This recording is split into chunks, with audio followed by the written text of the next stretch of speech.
Well, good morning, St. Mark's. It is a pleasure to be here with you guys today as we continue our series walking through the life of David. If you don't know me, I'm Sean, and I usually get to be with our middle schoolers and our high schoolers right back there.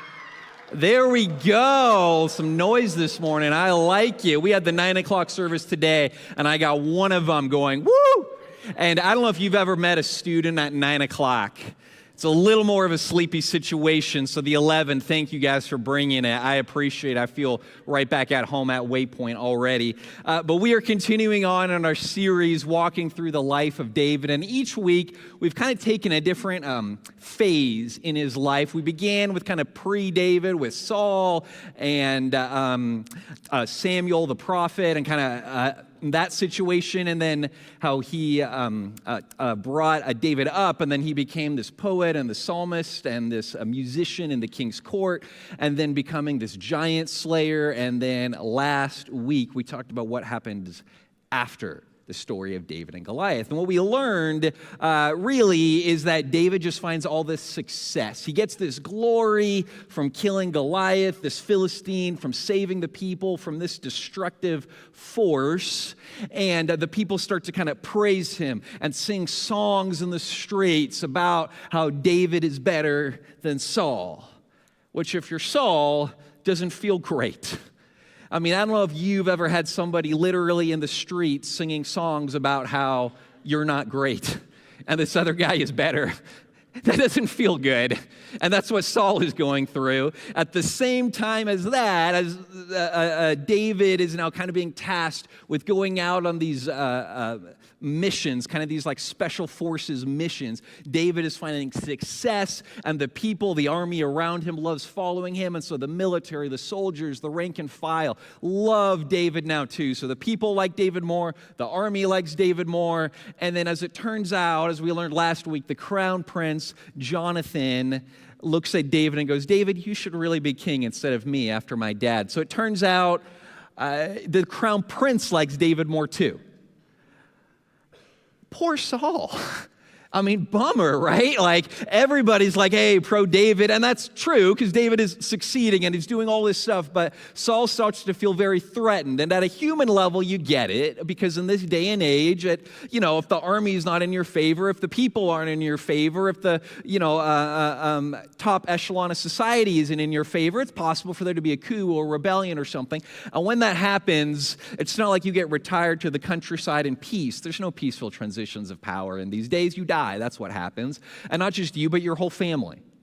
In fact, we have very few stories, not only from the Bible, but from the ancient world, where there was a peaceful transition of power where a king was allowed to retire who was defeated or taken out. And there is this popular movement there. And so you get it on Saul's side. And so what Saul does is he says, here's how we go back to the way it was before this whole David and Goliath thing happened, before the people started singing these songs. And that's David needs to be taken out. And originally, Saul tries to do this with kind of an indirect method. He sends David on these impossible missions, these missions where he's supposed to not make it back. And he'll die a hero, and that'll be wonderful for everybody. Win-win. The people get their hero, but he gets to keep being king. And then, of course, Jonathan is king after him because David is no longer in the picture. Well, this doesn't work. God's hand of blessing is on David, and everywhere he turns, he is blessed, and he succeeds again and again and again. So then Saul decides, let me take a more direct approach. And one day in his palace, he throws a spear at David. Very direct. Doesn't work. So you know what he decides? This is Saul's genius here. Spear number 2. Also misses. Saul goes back to the drawing board. I can just picture him with the whiteboard. Spear 1 didn't work. Spear 2 didn't work. So he's like, you know what I'm going to do for attempt number 3? Spear. Throws a third spear. Guess what happens? It misses. Now, if you're David, 3 spears have been thrown at you. I'll be honest. I would have left on spear 1. Like my boss, the king, has tried to kill me. I would find other employment. That's what I would do. However, David, he sticks it out through spear 1, spear 2. After spear 3, he's like, you know what? Maybe I shouldn't be here anymore. And so he flees. He rushes down south out of the capital, and he starts hiding in caves and cliffs on these rocky crags of the wilderness and desert. And to him, he rallies about 300 people, and then more join later, just of these people who are deserters or in debt, or just these people who don't fit in with society normally, and they all rally to him as this source of refuge and as this great leader. And so David is kind of hiding. And in this time period where he's this fugitive, where he's on the run from Saul, we think it probably occurs over the process of about a decade. We're not certain, we're not given an exact timeline, but it seems like that's about how long this time period occurs. David has so many adventures. For a time, he lives among the Philistines. Actually, he does that twice, even his enemies, and there's all kinds of adventures that happen there. He's saving cities, he's running from Saul. All these moments happen. But I want to zoom in on one moment for us today. There are so many moments we could talk about, but for me, there's this one moment that really captures who David is, why he's special, and why he is a better king than Saul.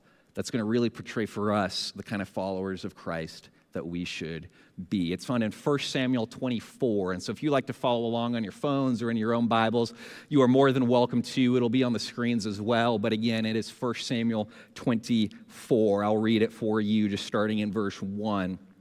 This is what it says. After Saul returned from pursuing the Philistines, he was told, "David is in the desert of En-Gedi."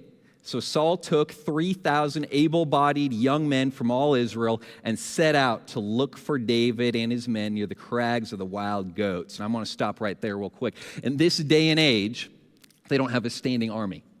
So if you don't have a standing army, the way you get a force to go do something is exactly what this verse says. You send out messengers into all the land and you say, hey, I need one from every village. And they all send their people. Essentially, you're doing a draft.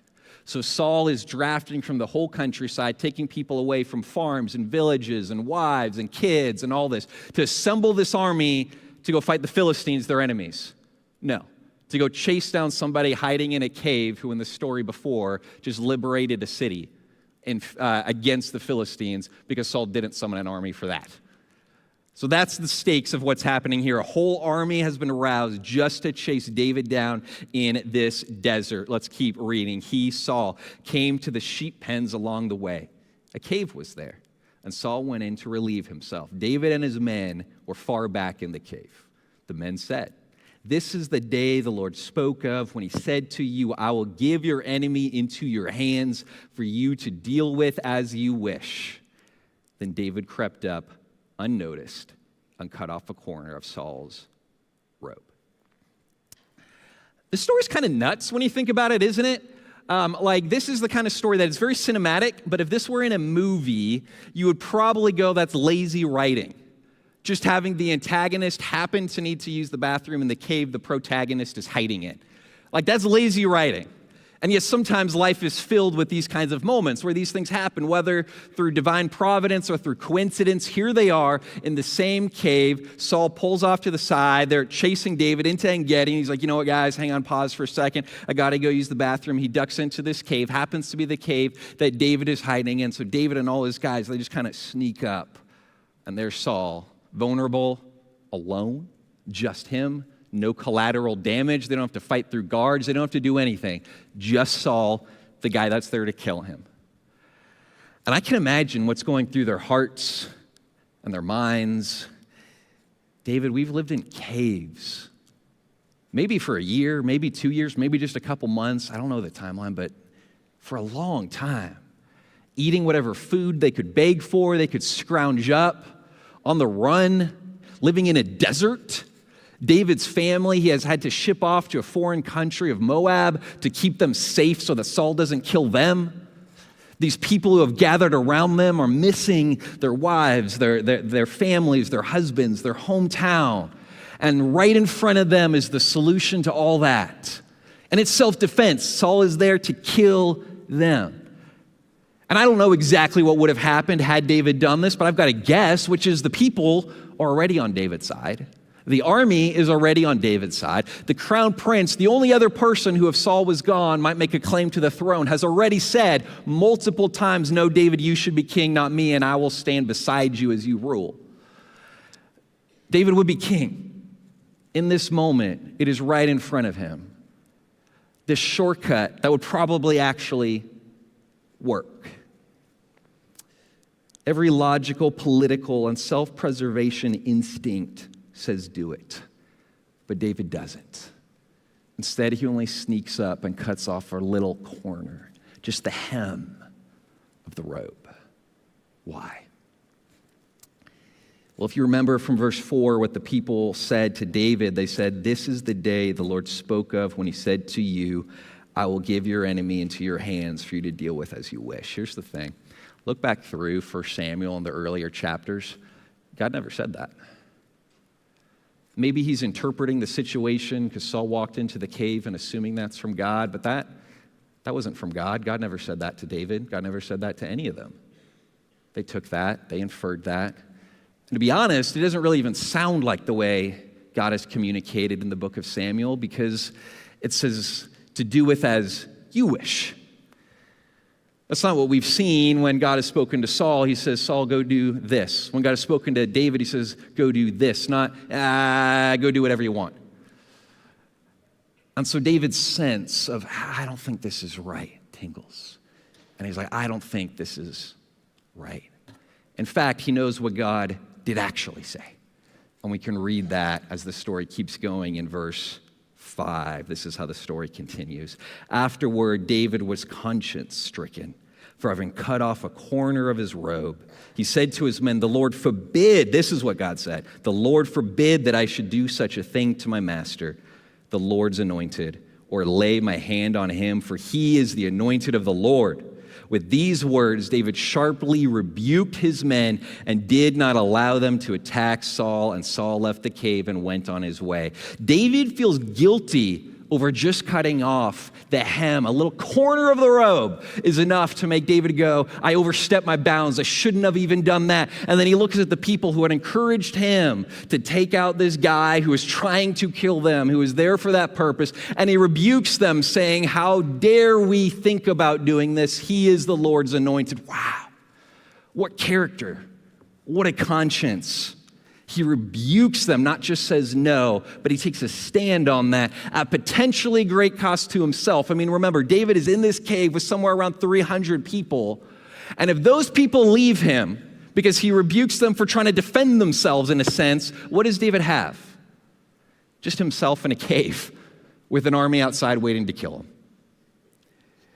And yet he's willing to stand alone on what he knows God said, on what he knows is right. And so he rebukes these people. And as I mentioned, all he does is he cuts off the hem. Now, what's going on there? Well, as you might guess, there is some significance to that. I think the author of this chapter is trying to make reference to a story that happened earlier. See, the hem of the robe, back in these days, the Jewish people were asked to wear these robes with corners.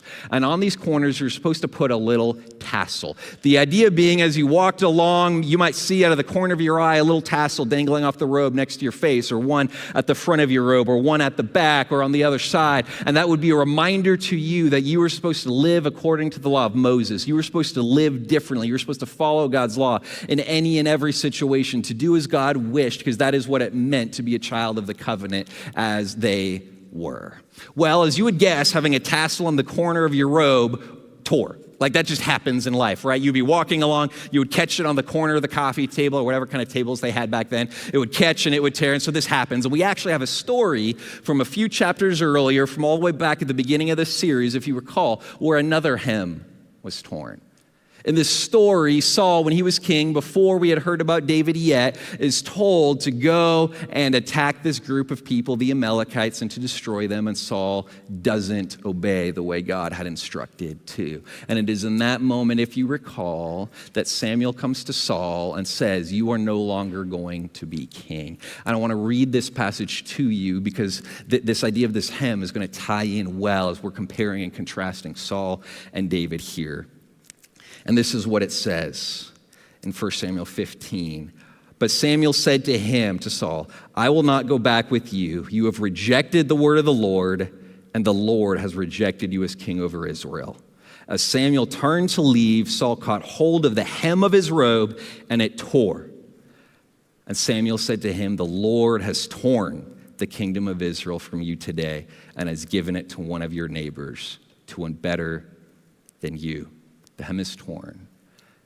And just as this torn hem, this tassel off the corner of Samuel's robe is a symbol of the kingdom being taken away from Saul and given to another, so too this hem being torn off of Saul's robe and put in David's hands is a symbol that it is David who is going to receive the kingdom.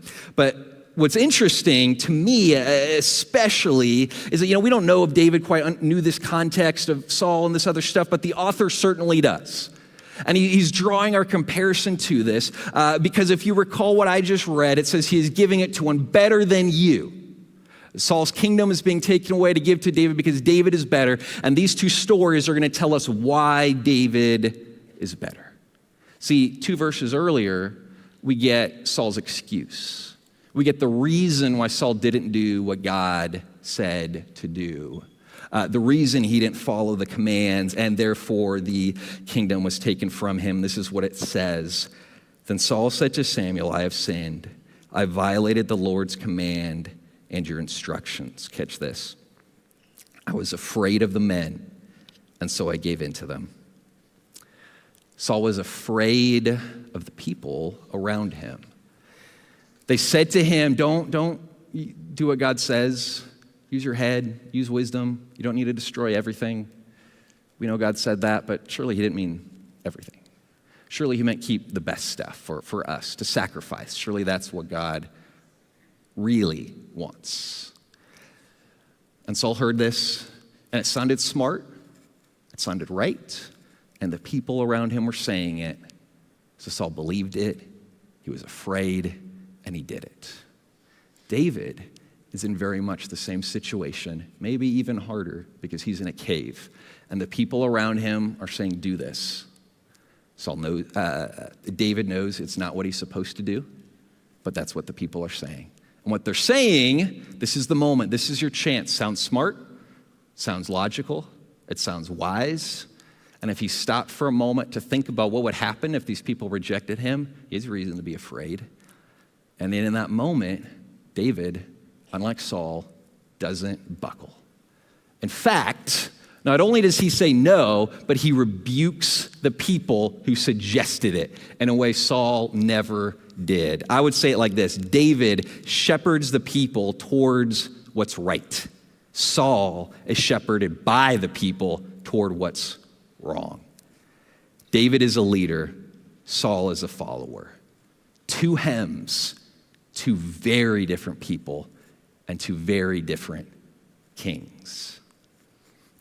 And this contrast between the two is driven further as this story continues. In verse 8, we return to the cave and we figure out what happens next now that David has this hem in his hand. It says this: Then David went out of the cave and called out to Saul, "My lord the king."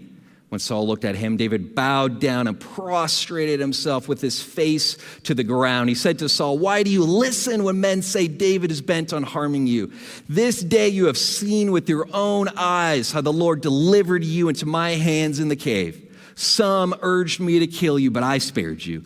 I said, I will not lay my hand on my Lord because he is the Lord's anointed. See, my father, look at this piece of your robe in my hand. I cut off the corner of your robe, but did not kill you. See that there is nothing in my hand to indicate that I'm guilty of wrongdoing or rebellion. I have not wronged you, but you are hunting me down to take my life. May the Lord, not David, not anyone else, the Lord judge between you and me. And may the Lord avenge the wrongs you have done to me, but my hand will not touch you.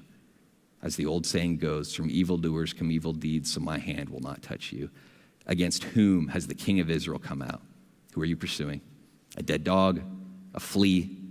May the Lord be our judge and decide between us. May he consider my cause and uphold it. May he vindicate me by delivering me from your hand. Look, Saul, I'm on your side.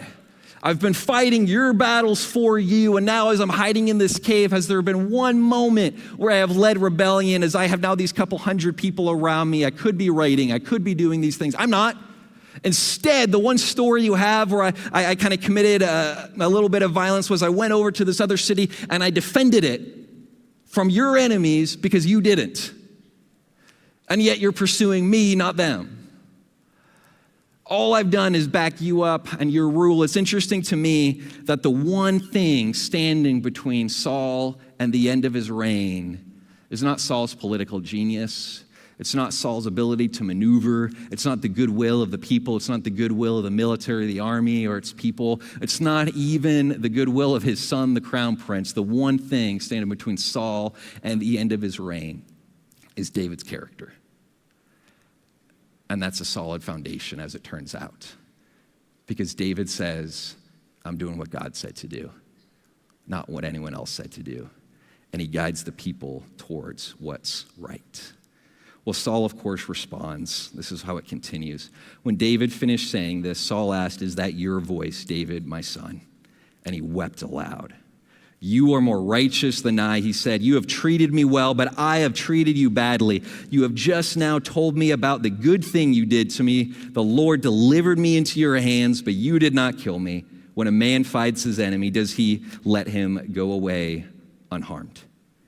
May the Lord reward you well for the way you treated me today.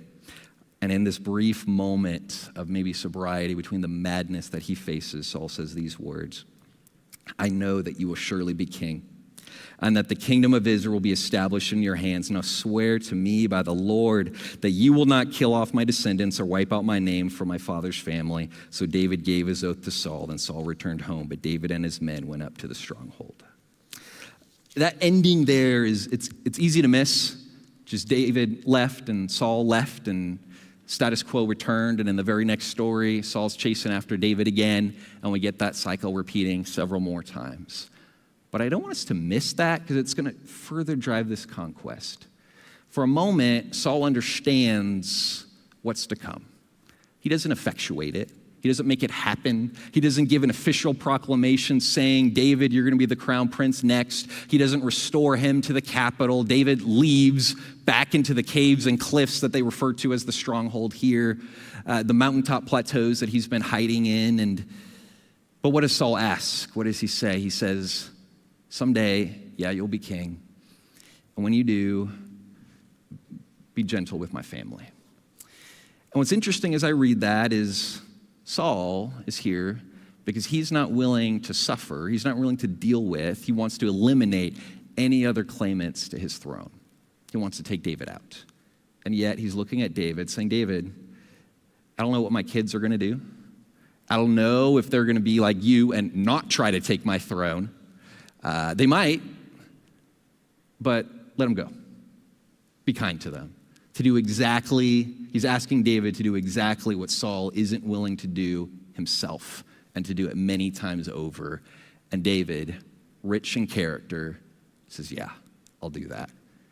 To the same God that he's about to run from again, right back to these caves and cliffs that he's been hiding in. They're two very different people. David shepherds the people towards what's right. Saul is shepherded by the people toward what's wrong. To maybe put it in our language today, there's this illustration I heard a pastor use many years ago. I've heard it several times over the years, but honestly, it's one of my favorites of all time, and so it bears repeating, and it's one of my favorites, and so if this is the first time, it's such a good tool, which is this. Sometimes in life, we're a thermometer, and sometimes we're a thermostat. We've got pictures of them up right here on the screen. And if you're not familiar, right, these two words, thermostat and thermometer, they sound the same. If you didn't know what these things were, it would be easy to think that they're synonyms, that they mean and refer to the same thing. But they're very, very different. See, a thermometer is something that simply measures the room. It'll tell you what the temperature is in the room. And this is like Saul. Saul, who, whatever the people are saying, if the people are cowardly in this moment, he's cowardly in that moment. If the people are honoring God, he'll honor God in that moment. If the people are scared and running, he'll be scared and running. If the people say this is what's right, Saul will say this is what's right. But then David in this story is more like a thermostat, where he doesn't just read the room, he changes the room. It's not just about measuring the temperature, it's about changing the temperature in the room. And this is a lot like us in life. Sometimes in life, we want to fit in, we want to be cool, we want to go unnoticed, or we're just scared. And we know it takes courage to stand alone. It is a hard, difficult thing to do. Sometimes everyone is complaining. That's what we do too. Sometimes everyone is scared. That's what we are too. Sometimes everyone says something is right, and so we don't bother to check. We just assume it is. Sometimes everyone says my feelings, my anger is completely justified, so I just accept that. I go along with it. Sometimes we're simply a thermometer. We're like Saul. But hopefully, we train ourselves to be more like David. We try to be. And when everyone is complaining, we show gratitude to shift the temperature in the room just a little bit. When everyone is scared, we choose wisdom, knowing that sometimes fear keeps us from doing things we shouldn't be doing. But it's not the final word on what we do or don't do. Wisdom is. When everyone says something is right, we make sure it actually is before we do it. We don't just take everyone's word for it. When someone excuses my anger, I still follow up and I apologize to that person anyway, because I'm trying to change the temperature in the room. We're a thermostat. We shift things so that when we're there, things are more godly than they were than when we weren't. This story, it's an incredible story of character. It's an incredible story of the difference between two kings, two stories of two hymns, and the very radical difference between the way they approach similar situations. That speaks to us and how we should approach these. But how? How is David in a cave, pretty much alone, surrounded by people telling him to do one thing for fear of life, when everything in front of him says, do this, able to say no? And I'm sure so many things could be said from this passage and others that helps us be a thermostat instead of a thermometer. But I want to just kind of drill it down into three things for us this morning. First is this one. David knew God's words. David knew what God said and what he didn't say. And so when the people around him said, this is what God is saying for you to do, David knew that wasn't true because he knew what God actually said. When his buddy claimed to cite a promise from God, he knew it wasn't actually a promise. When his buddy said, do as David wills, David knew his task was to do as God wills. He knew. How? Well, in the very first psalm in our Bibles, Psalm 1, really this foundational psalm for the entire rest of the book, David writes this: blessed is the one who does not walk in step with the wicked, or stand in the way that sinners take, or sit in the company of mockers, but whose delight is in the law of the Lord, and who meditates on his law day and night. That person is like a tree planted by streams of water, firm and strong under pressure, which yields its fruit in season, a blessing to those around them, and whose leaf does not wither. Whatever they do prospers. David is able to stand out among the mockers, stand out among the sinners, stand out upon those around him, because he delights in the law of the Lord, and on it he meditates day and night. His life is soaked in the things that God wants, so that when he is in a situation, he prospers, which doesn't mean that all of life is going to be great and he's always going to have money and riches. I mean, he's in a cave, for goodness sakes. That's not what he means. What he means is that he's going to find the right thing to do, the thing that God has for him to do, because he has lathered himself in the law and God's will and the things that God is calling for him to do, so that when the situation comes up, that is what is right on the surface. So that he can tell in an instant, that doesn't sound quite right. Let me think about that one. My friends, we got to lather our lives in the commands and the words of God, so that when the moment comes, we respond like David, who knew God's words. There's a second thing that he does, though, and I think it's this, is that David accepted God's timing.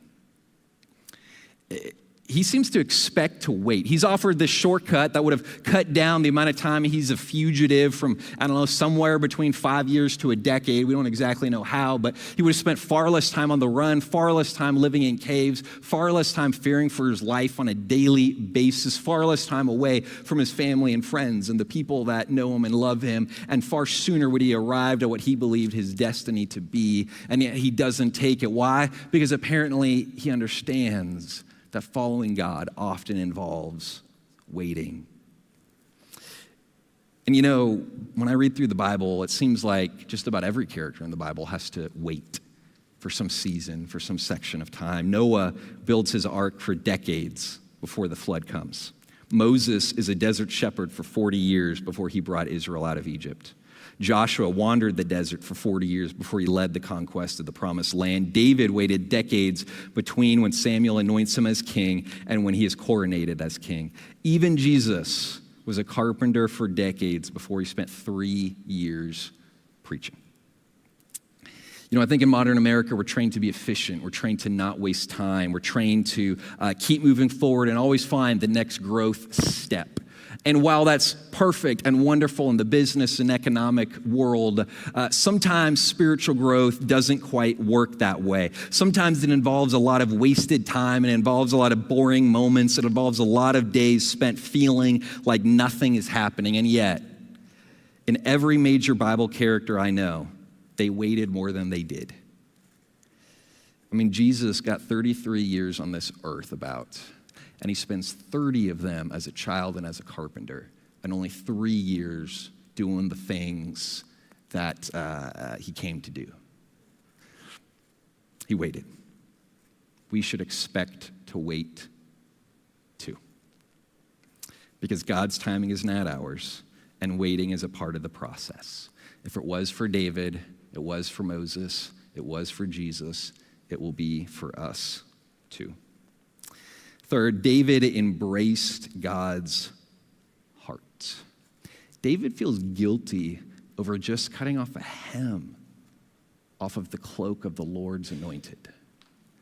His heart was so tuned to right from wrong that he felt that in his gut, in a situation where you and I would probably excuse it completely and say, oh my gosh, I can't even imagine not defending myself in that situation. You went a step above and beyond, and yet you felt guilty about even that. David's heart was so tuned after God's heart. This is one of the reasons why we refer to him as a man after God's own heart, because the things he felt were like how God would feel about the situation. It didn't pass by his conscience and the Spirit as it guided him. He was so tuned to the will of God that he felt the slightest deviation.